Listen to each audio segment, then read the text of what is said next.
time, very much welcome to the Challenge Lab in this setting. So now it's time for the last presentation of the day. We've had three previous presentations, and this is the fourth one. And then tomorrow there will be two more presentations. I will leave the word to you. You will have 30 minutes to present, and then it will be 10 minutes of opposition, and then we open up for questions and comments from the audience for around 15 minutes. But I will give you a signal when it's just a few minutes left.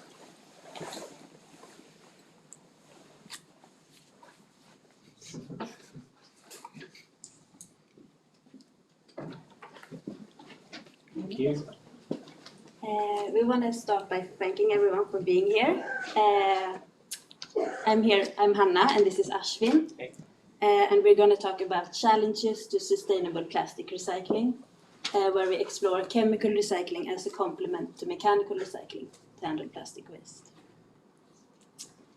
When we started this thesis process, we asked ourselves what do we think is the most crucial part when it comes to plastic recycling? And we thought that the main issue were how the consumers, if they sorted or if they didn't sort, and that was what was crucial for if the plastic recycling rate was good or if the plastic recycling rate was bad. After doing this thesis, we have seen that there is a lot of more things that comes into mind. There is a need to have a holistic overview, and you need to see a whole chain of actors and of stakeholders, and everything matters. All right. With that, let's just look at what plastics are and what brought it to become the problem it is today, when it's a widely discussed topic in pretty much every environmental report. So in the past, plastic has been, the boom for production of plastics happened about in the 1960s or 1950s, where it was amazing, the discovery, and it is cheap to make, it's non-biodegradable, easy to shape and manufacture, and you could pretty much add a lot of elements to it to make to suit the purpose you're using it for. But with that boom came this extremely packed production, where right now it started with 50 million tons produced in 1964 to 311 million tons produced in 2011 alone. And the waste that's been accumulated over the years is a lot. The problem has been that there's a lot of chemicals, there's no waste handling solution, and packaging company is the largest contributor, consumer of plastic, because packaging, the trend that we have is we use it once, we dispose it, and where does that go? So is plastic the wonder material after all? Well, it could be if we handle the waste generated by it efficiently. And if we follow the trend with the current production rates, it's set to increase at least by 4 times by the year 2035, and current fossil fuel consumption for plastic production is about 6%. That could rise up to as much as 20% by 2035. So how are we handling the plastic waste right now? There's problems everyone speaks about, oh, you need to reduce or you need to ban, but there's already a lot of plastics. What are we doing with that right now? Well, in Sweden, the basis for plastic waste handling or waste handling follows the waste hierarchy. So the bottommost is the least preferred and the topmost is what's suggested. We go from there. So if you could look at the bottommost thing, it's disposal, and that's landfill. Luckily, it's banned here. You're not allowed to send anything for landfilling unless there is nothing you could do. So it's like it's about less than 1% of overall waste that's handled by landfills. So most of it goes for energy recovery, and that's the incinerators that you see around. Incinerators provide the heating and some amount of electricity to the region here. And this itself, by some literature that we have gone through, is about 70% of plastic waste goes there. Recycling has been mechanical recycling.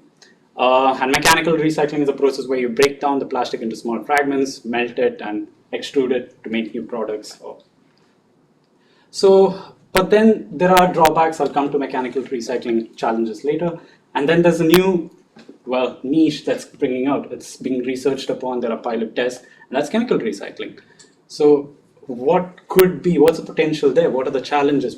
So that's kind of the topic we are looking to explore. And yes, and we are really glad that we got the opportunity to explore chemical recycling. And we feel that we got this opportunity because of the fact that we're doing our thesis here at Challenge Lab. Plastic and plastic recycling, it's something that is combined over all different parts of actors and processes. So we feel that we have been able to ask questions to different actors, and everyone has been so kind to us and asked or let us ask questions and told us things.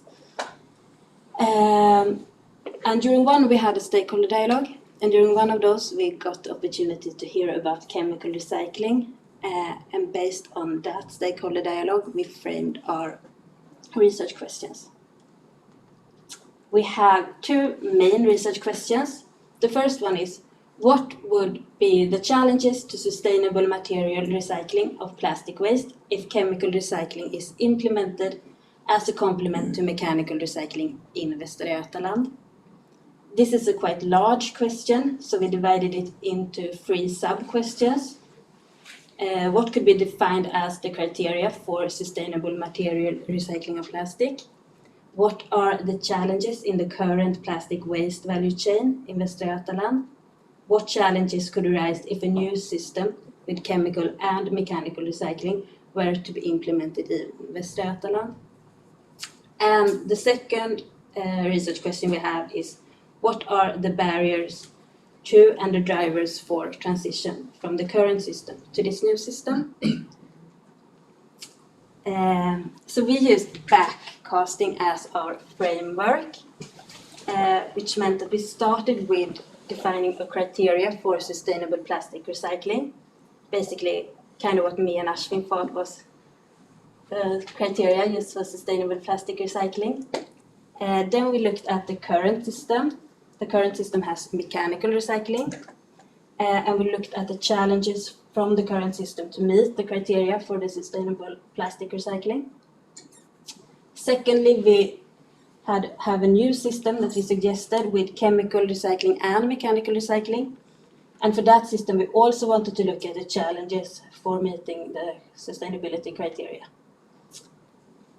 Lastly, we wanted to look at the transition, or the possible transition from a current system to a new system. So we wanted to look at barriers and drivers for this transition to happen. So the first question was about the our criteria for sustainable material recycling. So we looked at it from human needs and well-being, social, economical, and ecological perspectives. And this is going to be me reading a lot of points, but we want to still do it because they are kind of the basis of what we find our challenges on.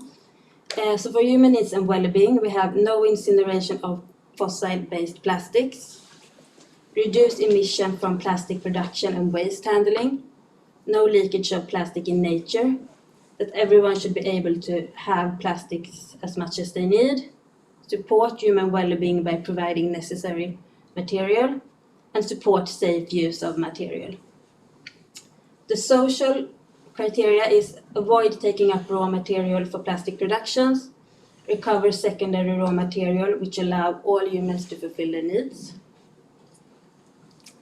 And then the economical principles is to recover secondary raw material which allow all humans to fulfill their needs, keep the existing plastic for as long as possible, so reuse, recycle, recover, avoid taking up raw material for plastic production. And lastly, ecological, we have no incineration of fossil-based plastic, reduce logistic-based emissions, no leakage of plastic in nature, avoid taking up raw material for plastic production, and keep the already existing plastic for as long as possible. So having defined that, we come to the second question. And to address the second question, we need to know what the current system looks like. So we did a very brief value chain mapping of how plastic waste flows into society today. It starts with the consumer, from when we as consumers discard plastic product that we have. And this goes to a collection unit, and this is your trash bins or different plastic collection units that you would have seen. So a lot of consumers put the waste there. And this is, there's a waste handling company that collects the plastic waste from there. And they're not restricted to plastic waste alone. It's a company handling waste in general here. They do a very brief sorting, and some of the plastic that's not sorted by the consumer that ends up in, say, bio-waste, goes out for incineration because it's not really, they don't see it as their duty to have to remove the plastics there. But the plastic that is sorted, well, it goes to a sorting facility. Extensive sorting of plastic waste is done here. So plastic is segregated based on color, grade, and they do a number of different tests for that. I mean, simple processes like sink and float, what floats, what sinks, and they categorize that. Then there's like infrared-based detection and blowing the plastic away, like the correct plastic. So there's a lot of sorting. And the ones they do not see value from there, it kind of ends up going to incineration, and I'll give you reasons for that later. What's sorted is sent to a mechanical recycling facility where the plastic, here the plastic that they receive has to be pure. If the batch of plastic is mixed with different grades, then the entire batch is compromised and the quality is not good, so it's not preferred. Now this mechanically recycled plastic goes to a plastic-based manufacturer, so that could be the company that's using the products to make something new. However, in the current trend, in the current system, most of the raw material is provided from the chemical industry, so which uses bio-based material, which is an up and coming, it's developing and it's up and coming, but most of it has been fossil fuels. And then finally, the product ends back at the consumer. So the new system for this, it's based on interviews and understanding the process itself. Where could chemical recycling fit in? So there was some thinking to be done because there was like some units, is this required in the future or not? But however, this is a very general, maybe an initial suggestion that we have. So the initial steps are the same. Collection unit goes to waste handling. Waste handling goes to incineration, which could be reduced if in later. Then you go to the sorting facility, and from sorting, you have mechanical recycling, considering we are exploring chemical recycling to complement mechanical recycling. So it could also go to chemical recycling, and this is the mixed batch, the plastic batch that doesn't seem to have value, most of it there. And things that can't be mechanically recycled or they find a compromise in quality could also be sent to chemical recycling there. Now, mechanically recycled products would again go to a plastic manufacturer. However, chemical recycling, the product you get, it could be syngas or pyrolysis oil based on the process itself, would go to the chemical industry. And the idea would be, if this is supplying more here, you could reduce the dependence on fossil fuels and then supply back to the plastic-based manufacturer and back to the consumer. Now, for this mapping of the value chain and the stakeholders itself, we started with finding some key projects, and then it was just snowballing after that. People suggesting whom we could contact, and then once the value chain was mapped, then it's finding relevant actors with each part of the value chain itself. Then there were actors also involved outside the value chain, which has pretty prominent role to play in plastic waste handling, which is the legislators and researchers, at least in chemical recycling. Data acquisition, mostly literature and semi-structured interviews. So we had a set of interviews, very general ones, like opinion on plastic recycling, etc. And then also very specific questions based on the role of the stakeholder we contacted. And the data itself, we broadly categorized into 4 main categories. So you have cultural, regulatory, market, and technology. And this was based off a research paper that we read, which was barriers to circular economy. So under his definition, its culture was lacking awareness or willingness to actually contribute to circular economy. Regulations was policies that hinder circular economic transitions. Market has been lack of market or economic benefits or business models. And technology is proven technology is what's lacking in that to contribute towards circular economy. So with this, I will start putting up the data and explaining how we answer the question. So this was the second sub-question to question number 1, which is what are the challenges in the current plastic value chain in Westerlund?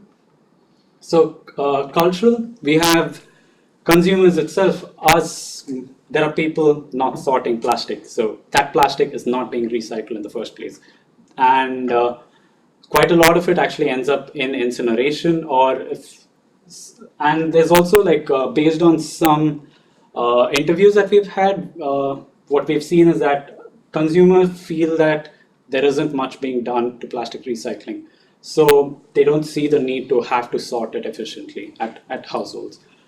And sorting and cleaning are two things. Sorting is difficult. It's not perfect. There's like a lot of grades of plastic which is hard to sort, but that's more on technology. There's cleaning, which could happen either when it's being disposed or from the sorting agency, which is you have contaminants in contact with plastics, and these cannot, under regulations, you cannot use it back in different areas of production.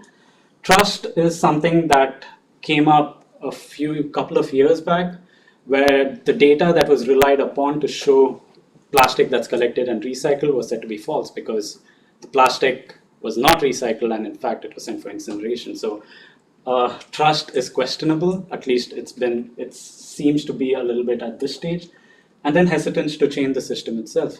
There's a lot of investments when it comes to incinerator plants, so is there a need to move away? But it's focused on very specific parts of the value chain, and the holistic approach isn't considered. Regulatory, you have extended producer responsibility, which is amazing. Like you have the plastic waste producers having to handle the product that they deliver. However, under what it specifies is what's being done is how is the waste collected. Doesn't control how much of the waste gets back into production, and there seems to be something lacking there. It doesn't enforce recycling, but more on how the waste is handled and collected. Tracking of exported plastic.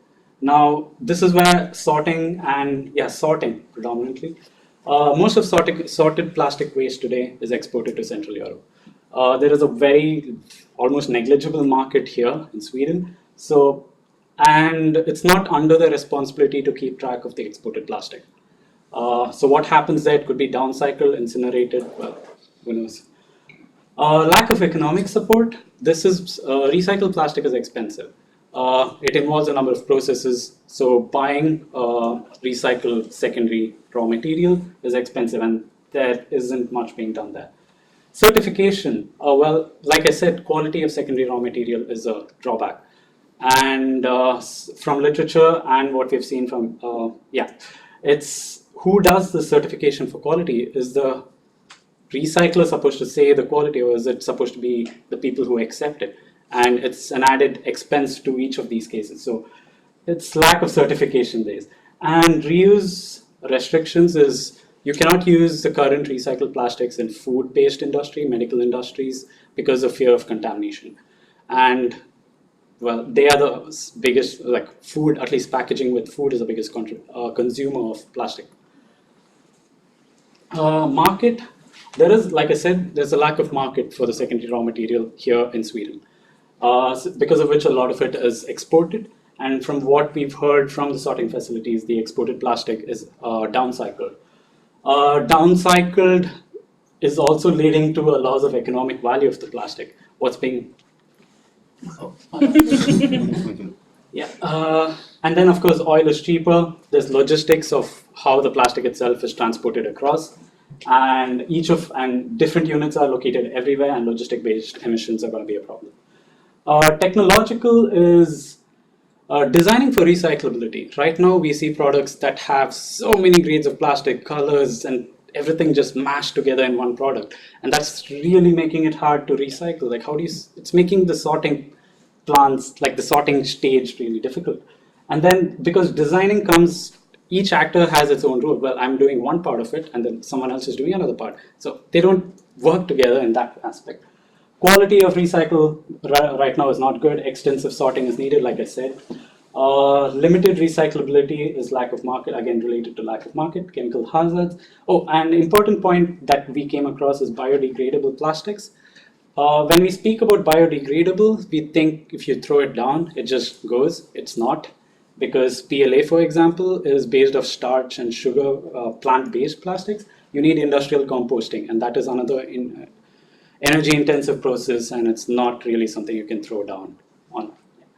So addressing the last question, sub-question to question number 1, in the new system, well, cultural is difficult to explore. The same trends could be seen. A consumer might not segregate. They might still be hesitant to move to this new system. Regulatory is right now, plastics, I'm quoting what we heard in an interview, plastics are plastics, at least on regulation stages, on the collection stages. And it's just left to the people handling to grade and like distribute and sort it out. So the regulations do not address, because chemical recycling, the product coming out is going to be, the quality can match that of virgin oil. So it's not addressed specifically. If it falls under the same recycled plastic, then it's going to be hard to get it back into production. Then you have market issues. Chemical recycling is going to be a bit of an expensive plant to set up. And if you want it to be economically viable, you need really high input feed, and you also need chemical industry to buy the product, meaning there should be high demand for it as well. And interesting point that we saw is a lot of upcoming chemical projects are based around Northern Europe, not even Europe in general, like Finland, Denmark, Sweden. And if you are all competing for the same plastic feed, then it's going to be like competition on an international level. Price is going to be expensive. There needs to be something to address that. And then untested market in itself, it's a new thing. Like there are pilot stages set up, but it's not been tested if it can be upscaled. Technological is energy intensive. Pre-treatment and post-treatment is really vital, at least that's what we heard from the researchers. Now, you have, like I said, a lot of chemicals and additives like flame retardants, etc., that's been added to plastic. When you send it out for chemical recycling, there needs to be something that can remove your sulfides, chlorides, etc. out from either could be the end treatment or the pre-treatment, and it's kind of vital because it affects corrosion, etc. of, say, a gasifier.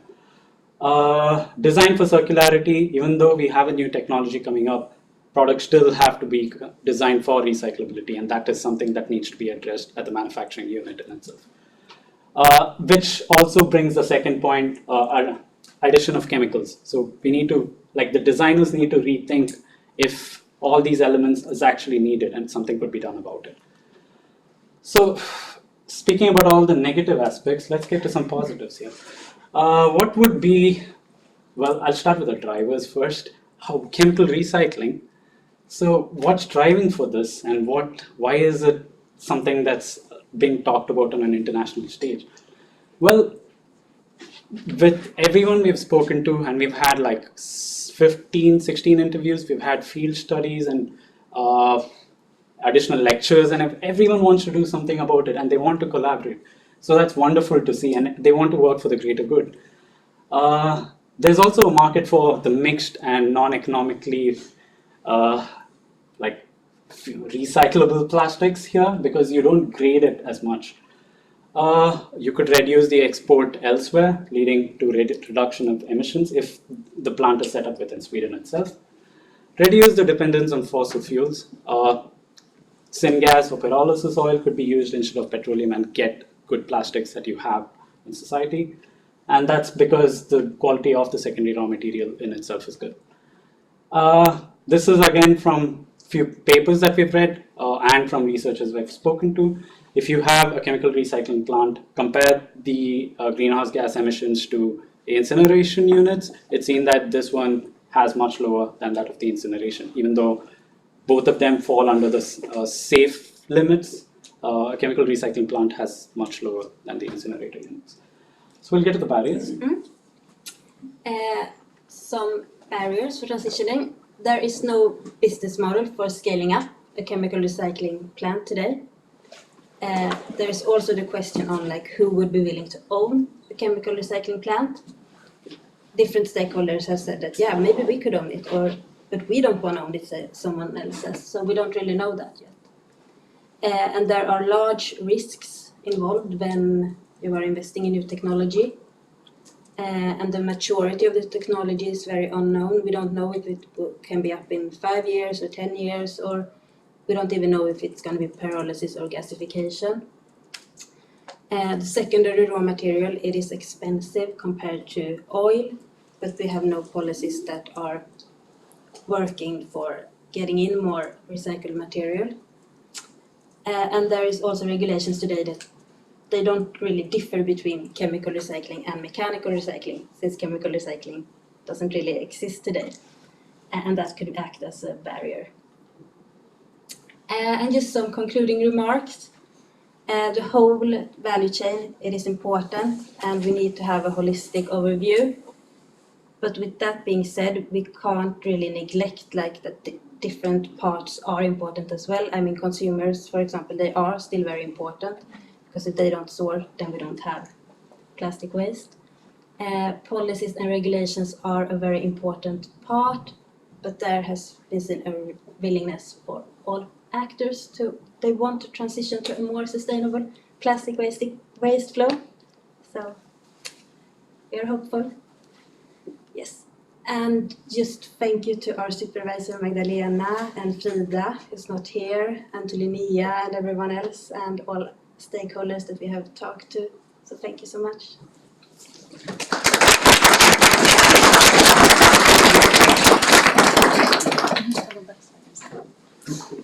So it's time for opposition, and we have Per and Nora who will have some questions. She said Linnea said we Yes, I am same sides. Okay, cool. Okay.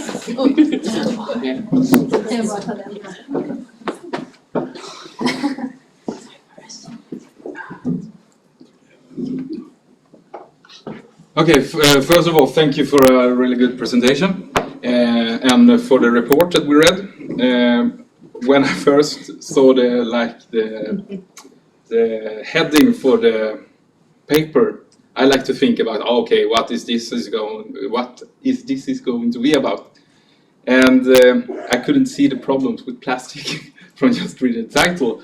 But when I read your report, it's so obvious, like there is a big challenges in the plastic industry, and there are so many actors involved, and there are so many technologies that are influencing the system, and like it's a system perspective. It's not only like put a new machine at Renova.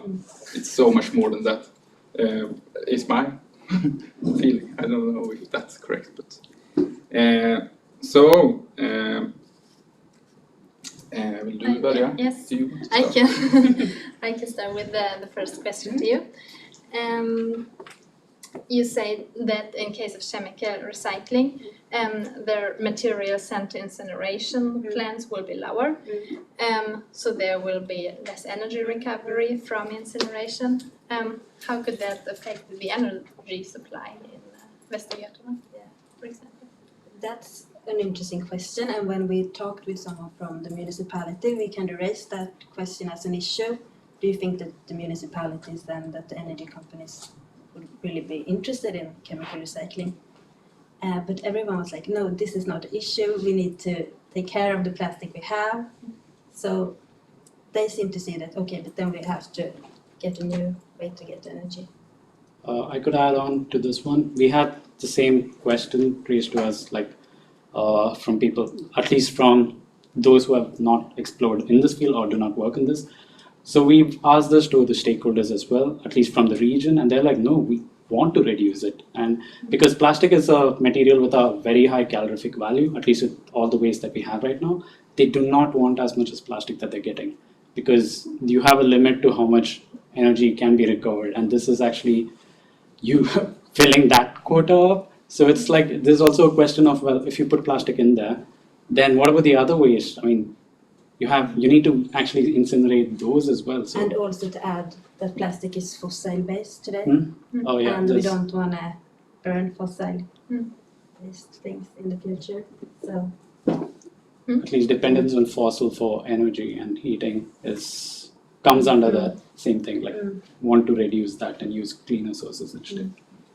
But can I have a question to that? If we can make plastic out of only biomaterials instead of fossil fuel, Do we need chemical recycling then, do you think? It's yes, because if you look at the process in itself, you say under the biomaterial you get plastics today, and if it's handled in the same process that you're doing, then you have limited recyclability of the plastic, which leads to the same thing, the same problems that you have. Again, it's just accumulation, and how much. And when you talk about using bio-based material, you need to cultivate plants, and I don't know if you know about the palm oil issue and say, yeah. So you don't want to exploit land alone for production on this. I mean, you're just depending on something else and creating a new problem somewhere else. Yeah, I can take the next question. You present a flowchart for the current plastic waste chain, and have you an idea how much of the collected plastic would go to incineration and recycling today? Like It's a bit approximately in numbers. this is from literature, and this is from plastic waste in the Nordic areas. It says that about 70% goes to incineration, but then it's again questionable because when it goes to the waste handling, then some of the plastic that ends up in, say, your bio waste, etc., those are not really kept track of, and what is collected and sent to incineration is what's tracked as 70%. So it could be more, or it could be like margin of error for that. And yeah, about 30% goes, and this is sent for recycling. But then if you look at what is brought back into production, it's much lesser because there is no real market for it. So at least that's what we've got from both literature and from interviews. Yeah. Do you know how that compares to other countries, like not Nordic countries, Sweden? We haven't looked at it so much, but If there's a report from Plastics Europe, which Sweden's doing pretty good compared to like at least on a global scale. A lot of it goes for incineration, mechanical recycling. Like I said, recycling is kind of good, but what gets back, it's lower. And other countries, you could say there's landfilling, which is like the cheapest option. So that's preferred in quite a lot of countries. and then it's kind of the issue with terms. What is recycling? What is collected? I mean, so it's difficult to. Yeah, adding to that to clarify, most general reports when they say recycle, it's how much is collected to what is produced, and it's not really what is recycled, like brought back into production.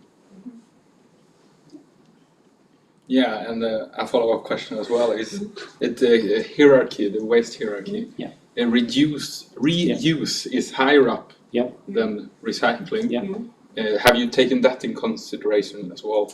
Like, Well, of course that is preferred. Like, if you could reduce the usage of anything, like right now what we have, it's good.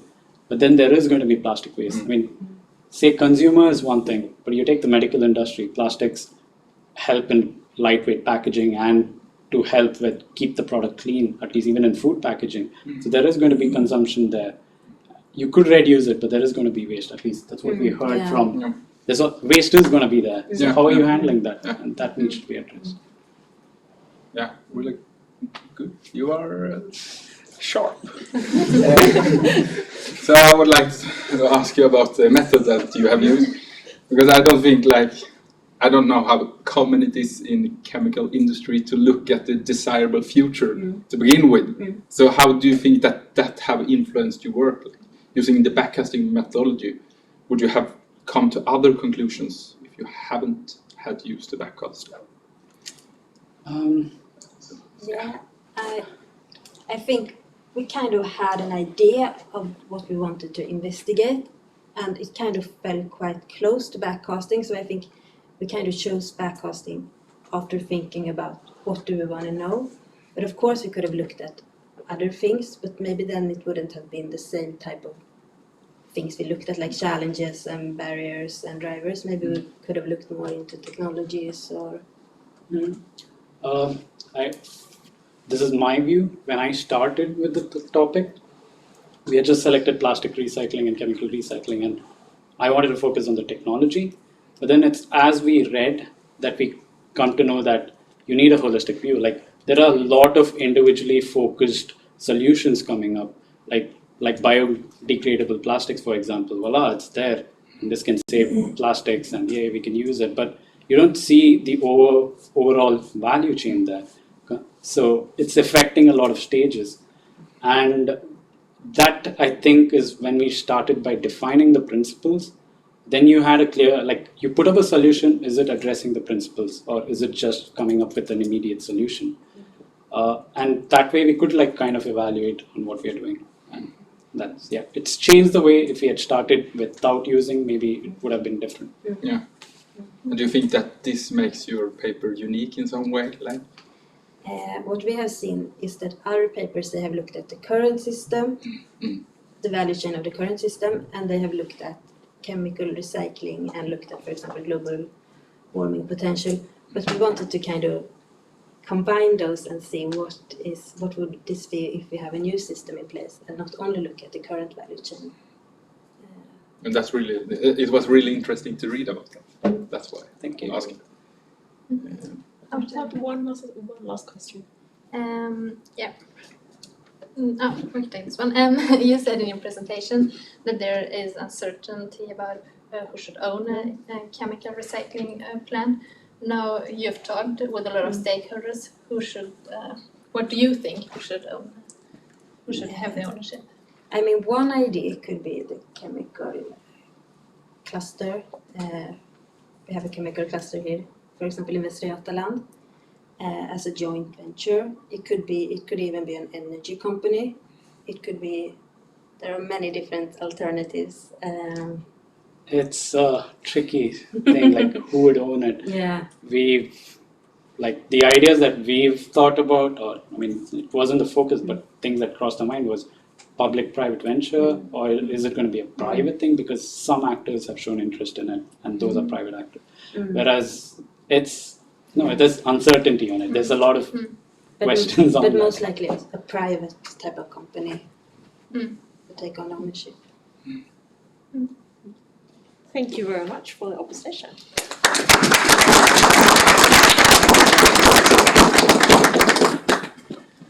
And with this, I'm opening for questions from you in the audience, or questions or comments.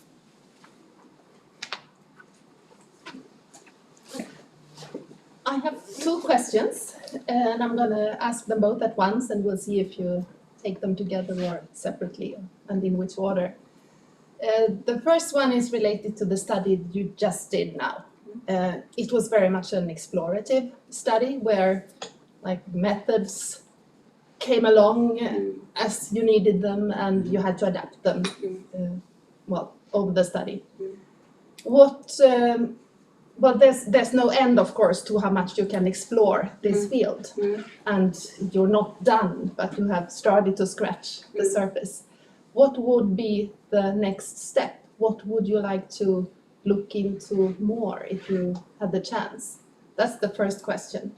And the second one is, if you got the task from the region to form a group that would push for the introduction of chemical recycling, what would be the first step in actually trying to implement this? I can get, if you want. If I were to look, I would really like to look into the ownership and the business model issue, because I think that those are crucial. I mean, the technology, it's there, and I mean, but it's the business model that is the issue. And I mean, we have seen it with like OB gas and things like that, that it's often not the technology that is the problem. So I would like to investigate that further. Could I just get the first question? I lost track of it a little.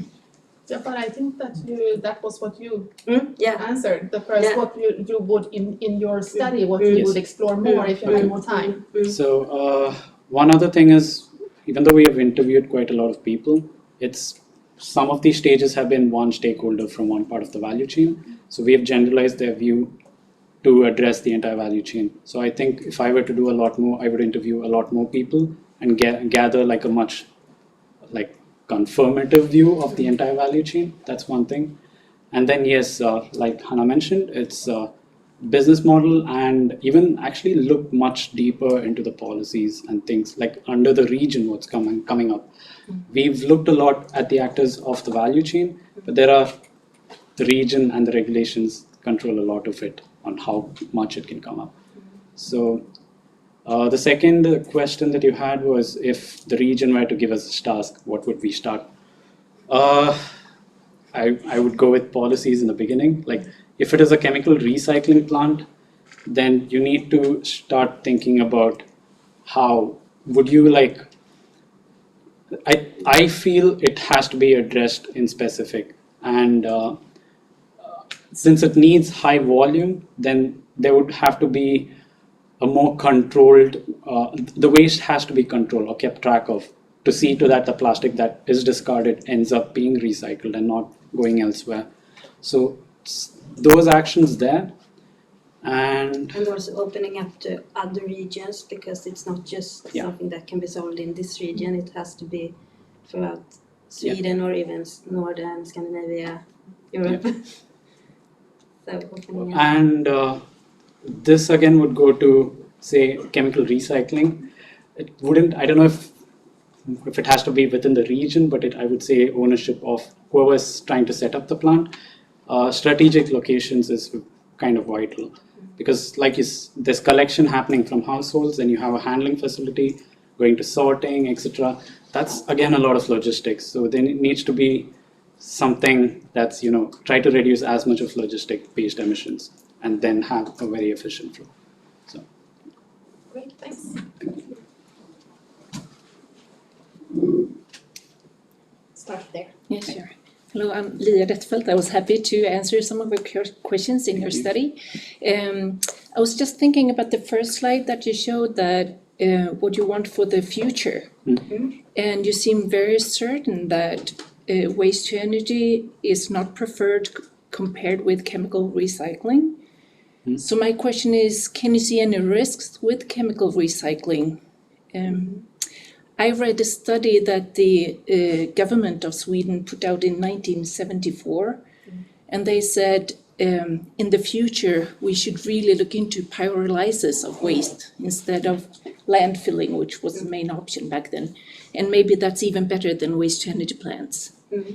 And now almost 50 years have passed, and we still don't have a big scale pyrolysis plant. Mm-hmm. So I'm thinking there might be some kind of reason for that. So I'm thinking you're comparing with a very well-known technology with a maybe some parts wishful technology. Can you see any risks for us, for example, to invest in a plant like this? You seem very sure that's the better future, to not produce energy from the waste, but to produce, chemicals or an oil. And I will say one other stakeholder we talked to, she actually said that I don't think we should have this in Sweden, because we have so good incineration plants in Sweden. So, I mean, it's important with chemical recycling, but we shouldn't have it in Sweden. We should have it somewhere else. So, yeah. I could answer that question from a different view. Say the report was about 40, 50 years back, is what you said? 74, yeah. Okay. The stress on reducing dependence on fossil fuel itself wasn't as high as it is right now, back then. And oil has always been cheaper. So this is my opinion. Maybe that's why that project wasn't scaled up. Whereas right now, pretty much in every field, we are trying to reduce dependence on fossil fuels. And chemical industry is a big industry. And if you take chemical recycling, the products that come, take pyrolysis, for example, the oil can actually be a good substitute for fossil fuels. And this could be one of the reasons. I mean, there is going to be an interest from the chemical industry if this is like an alternative. They want to go clean as well to meet their goals. And there is a solution. So I think a lot more actors would be interested. And can you see any risks, though, with this technology? Environmental risks, I'm thinking. I mean, we have talked, one risk could be mechanical recycling would be preferable for some plastics, and it could be a risk if for example, we take too much to chemical recycling, that should go to mechanical recycling instead. So that could be a risk. Risks for, so Maybe the answer is no. I'm fine. I'm trying to outweigh the current trend that we have with what it could bring out. I can see some risks, but we can have that All discussion. right, right. Come in there. Isn't there any like byproducts generated when you're doing this chemical recycling? Or can you like take all the plastic and do plastic of it again? Well, there is intermediary steps. It depends on the process. So if you do gasification, then you get syngas. If you do pyrolysis, you get pyrolysis oil. Now, these have to be condensed again because this could be used for anything in the chemical industry, like paints or dyes and things like that as well. It doesn't have to necessarily flow into the plastic field in itself, but it could also go in there. So there are multiple uses of the product, and right now we are looking at the production of plastics through this product.